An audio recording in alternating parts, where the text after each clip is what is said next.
all those in favor, we've got a chat. There's big news happening in the church today. Baylor just barely got home from New Zealand. He's jet lagged out of his mind, and he might crash out. Women are going on missions at 18 years old. That's what we're talking about today. We have massive news in the church this week. Not only are young sister missionaries able to serve at 18 years old now, but we also got some news about General Conference, particularly the Saturday evening session. But first, we want to jump into this missionary thing because I think there's going to be some massive downstream effects from this. We're going to see a massive influx of missionaries entering the mission force. Yeah, which I think is very strategic. They announced it right now because usually the slow season for starting missionaries is like January to June. Mm-hmm. So they're being strategic, but they got to build another MTC. They might have to build MTC. like the Salt Lake MTC. Yeah, that could be the play. Or just more, they might need more foreign MTCs. I just barely went to the Auckland MTC for a second. It was a vibe. Didn't know that existed. Looked like a good time. Looked like a great time. 70 missionaries in there. Might need to up that. Well, this is there actually was some preparation, I think, because just recently, I can't even remember how long ago it was. A couple weeks, maybe a couple months. Yeah. They announced like 50 new missions, over 50 new missions. Indiana Fort Wayne mission. That was not me, but that was everyone I served with in Indianapolis. Clutched that up, dude. Hyped. That's out of my mind. That's and they opened another Lubbock mission. That won't happen for a while. You never know. My Lubbock people are holding it down. Yeah. But it's an ongoing battle. It's God's country. What? I thought it was God's country. In a way, in a sense, it is. Yeah. Okay. It's not the restoration's country. Come on, dude. It's not Joseph's country. That's for sure. Not yet. The gospel will sound in every ear. It will eventually. But yeah, those oil rigs, dude. They gotta get it going. Okay, more downstream effects from this. If you're at BYU, bro, there's gonna be way less heartbreak. I'm serious. If you're in the Utah County dating scene, there's gonna be heartbreak rates. I just saw this. It's right here. Projected to go down by 60%. Is that the one you sent me? Over 5 years, yeah. Yeah, dude. Wow. Pew Research. Yeah, that's crazy. No, seriously though, the number of Wait, tell me why. I'm not even sure what. I'm not even sure I'm tracking. You've been out of the dating field for so long, you don't even know what's going on. Ask a guy, anyone you know who's in their 20s, call him. Call him right now. If you're watching this, actually don't pause the video. Finish the video. After you finish the video and subscribe, call your boy. Say, hey, dude, have you ever just been in love with a girl and then been like, oh, she went on a mission? Chances are, especially maybe when they were 20, 21, 22, it happens to a lot of people. I went on a mission when I was dating someone. It's crazy. Happens all the time. And that's going to be minimized a lot. That's true. You're not going to have a bunch of people getting in relationships their first year of college and then leaving on. You're not going to have as many. Yeah. Because there's going to be a lot more missionaries leaving right after high school. There's going to be more 19 and 20-year-old women in Utah County. And so this says on the bottom of this, I don't know if you saw this, but the first presidency, it says this at the bottom where it's if you're an RM, you can't date 18-year-olds anymore.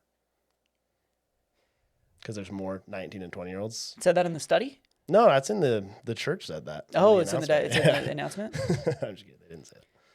Got a disclaimer. Did they say anything about how this will help Baylor's dating fields? Did they say that it will have any downstream effects? So they didn't, but I asked my quant to run the numbers.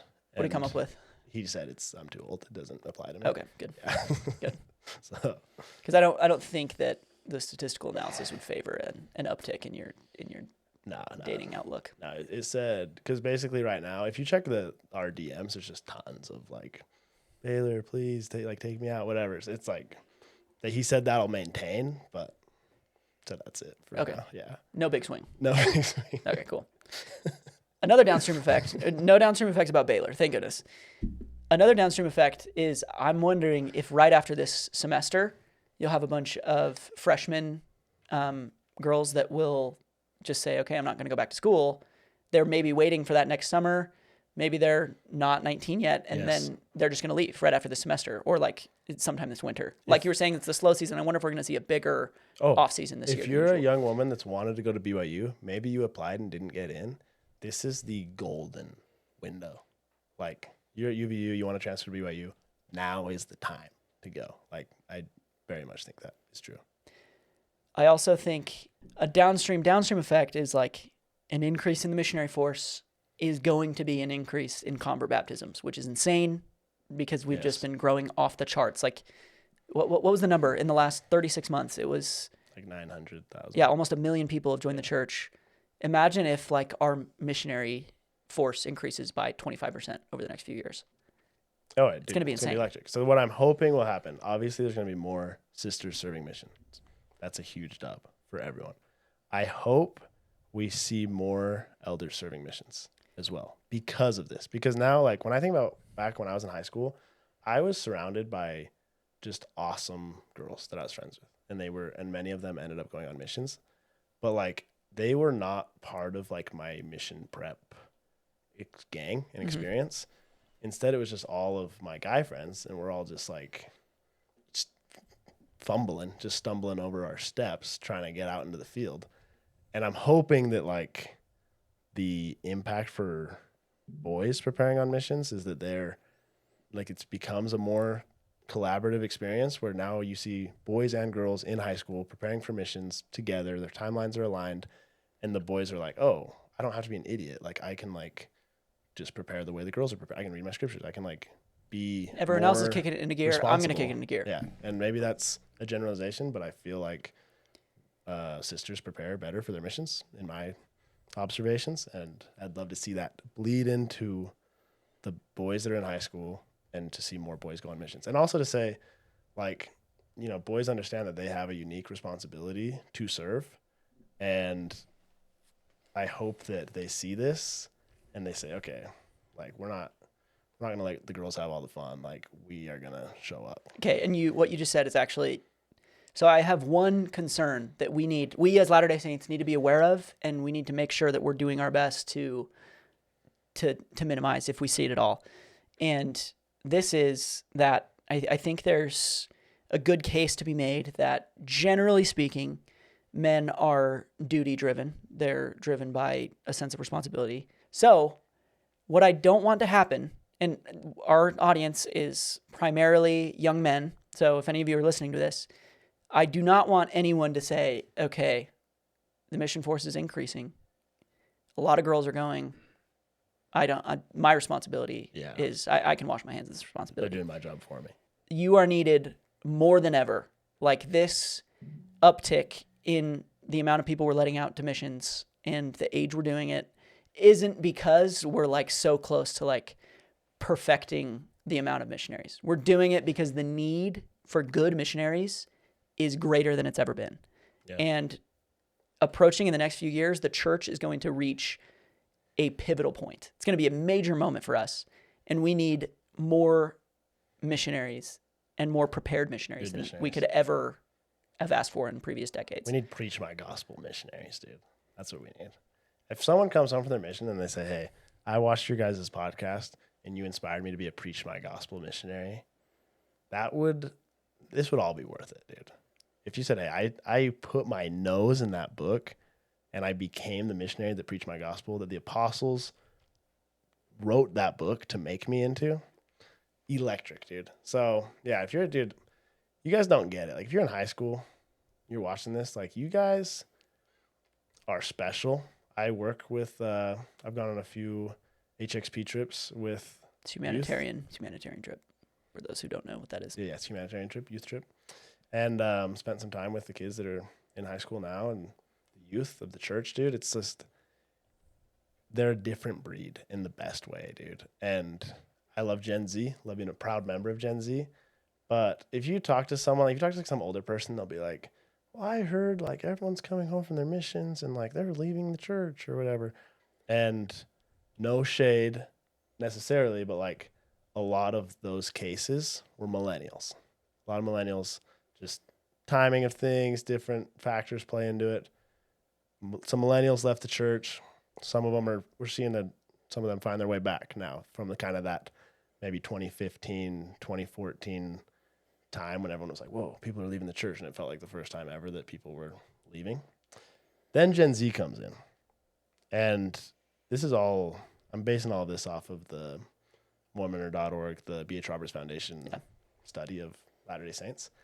Gen Z comes in and we were like, all right, we're cleaning up. We're going to step up to the plate. We're going to hold it down.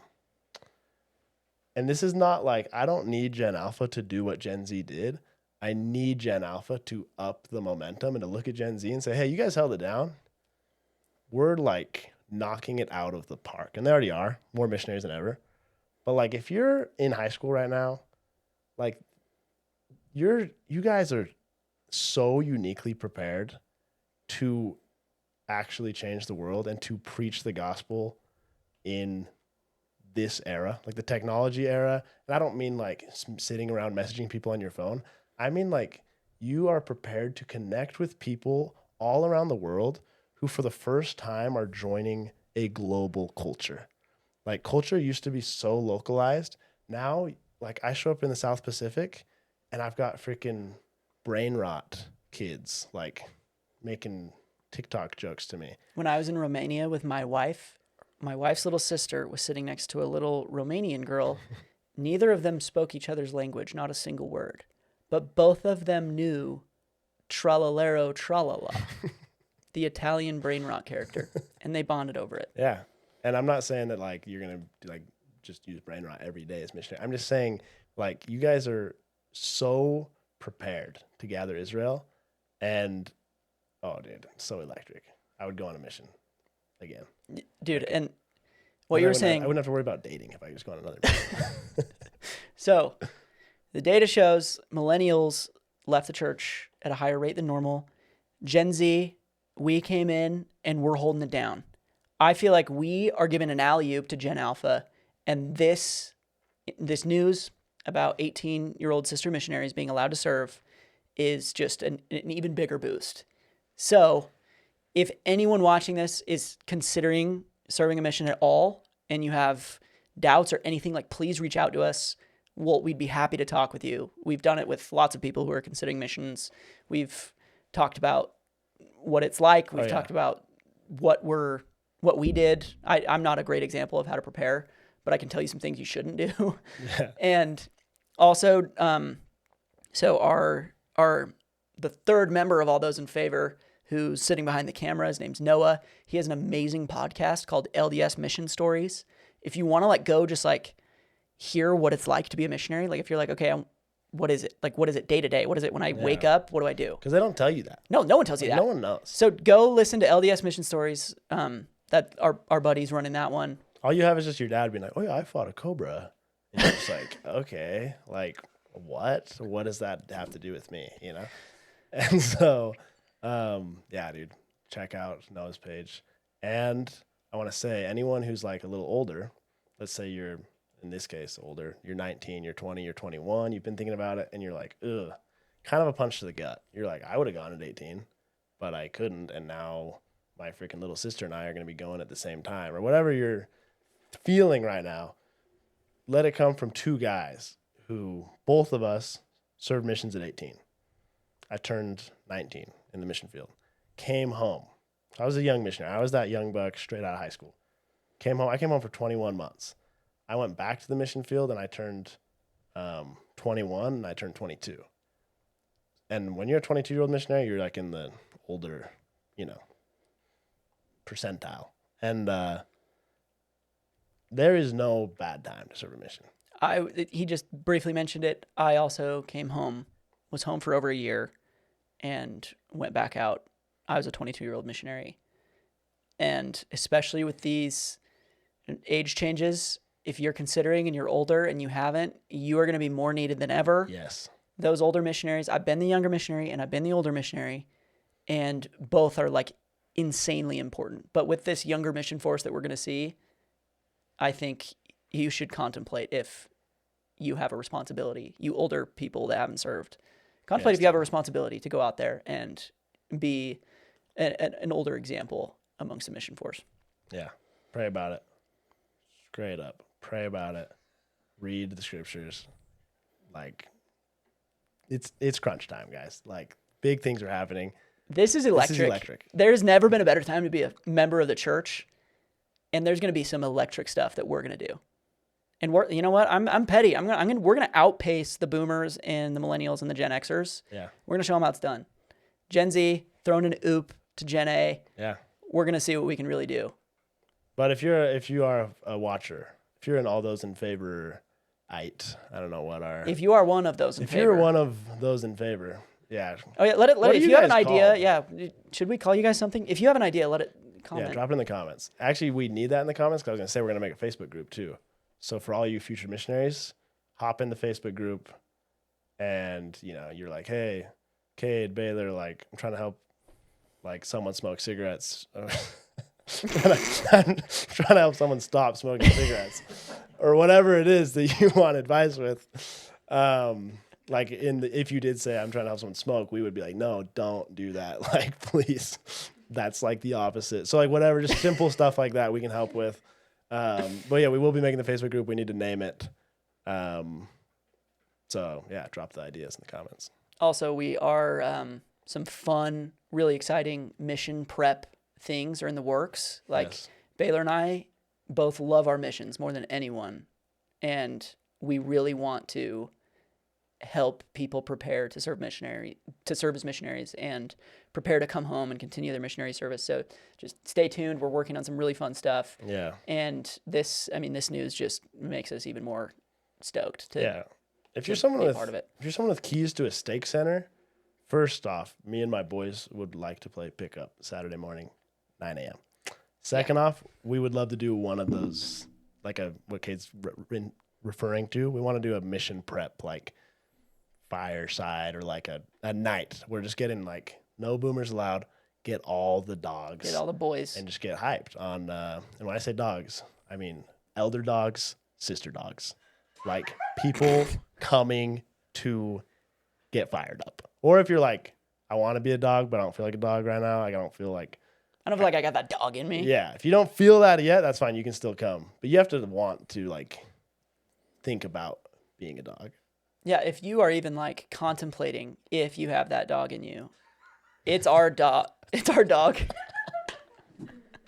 If you are even considering like, do I have that dog in me? Can I go be a missionary? It is our job to say, yes, you do. And we're going to show you that you do.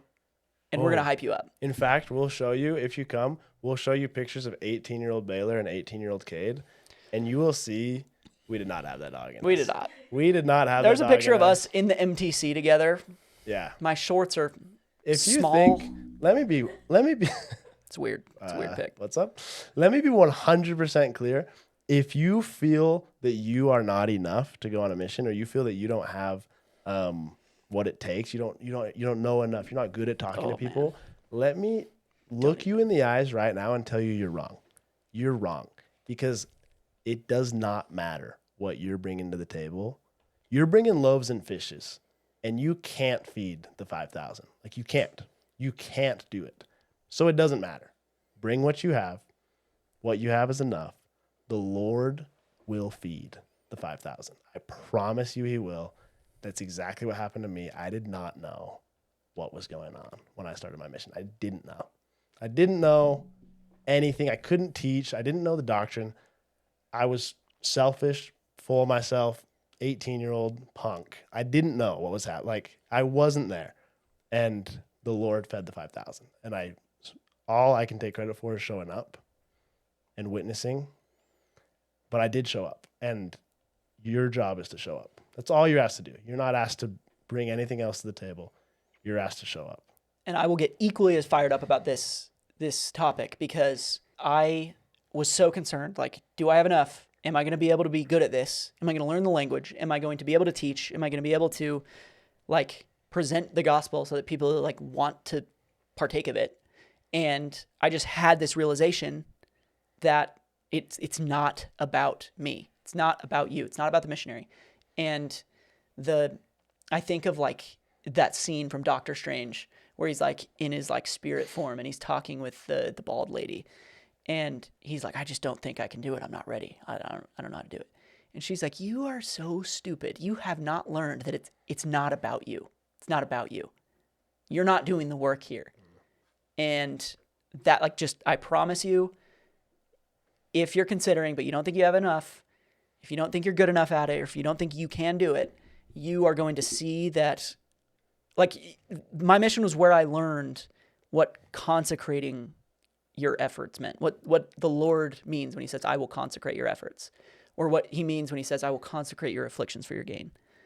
Like, the loaves and the fishes example is perfect. Like, you just have whatever you have and you go do it. When you go sit to take of the sacrament, you don't go up to the table. You don't have to go and bless and sanctify the bread yourself. You sit in the pew and it is proffered to you. Like, think about that hymn, I stand all amazed. You're confused at the grace that so fully he proffers you. That's different than offering. Proffering is with that little, what's it called? With that little prefix. Yeah, it has a PR. Yeah, at the front of it. PR. No, that is God proffering it to you. He goes to you in the pew and he gives you the sacrament. You don't need to go and fight the crowd to go partake of the Lord's Supper. He proffers it to you. And it's the same thing with missionary service. You just have to show up. You just have to go sit in the pew, and his grace is going to be proffered to you. It's going to be extended to you, and you're going to be able to receive it and then give it to others. Just share it. The pro in proffer means forward or forth. Yep. So he's not holding it and waiting for you to get it. It's coming at you. I like that, dude. I like that. Okay. Well, hey, I'm fired up. Good chat. Cade's fired up. You guys should be fired up. Let's freaking go, dude. This is going to get wild. Electric. I want to finish the scripture. Matthew 16:25. You've heard it before. Maybe you haven't. For whosoever will save his life shall lose it, and whosoever will lose his life for my sake shall find it. Whatever your holdup is, Baylor, that's 18 months. That's 2 years. That's school. That's work. That's my career. I got plans. I know I'm only 18. I know I'm only 17, but I've got big things coming. I got to put food on the table. I got to start whatever. If you lose your life in the service of the Lord, you will find it. And I don't mean just in yes, 100% in a spiritual way, in a testimony way, you will come to know who Jesus Christ is. You will know your master by serving him. Yes, 100% you will find your life in that sense. And in a whole nother sense, all the things that you're worried about, they will be better because you served a mission. And everything that I had in mind for my life before my mission, everything I thought I was missing out on, everything I thought was slowing me down, there's not one area of my life that I haven't been blessed by serving a mission, and that my career and my education and whatever it may be that I got up to after my mission, I am in a better place now than if I would have done those things for 2 extra years, 100%. And if those things are concerning to you, I have a simple piece of wisdom. F it, we ball. Onward and upward. Let's go build Zion. That's all I got for today. I love it. That's electric. Thank you for stopping by. Thanks for talking about this news with us. We didn't talk about General Conference. No, we didn't. But we'll do that in another episode. How about that? We'll catch y'all later.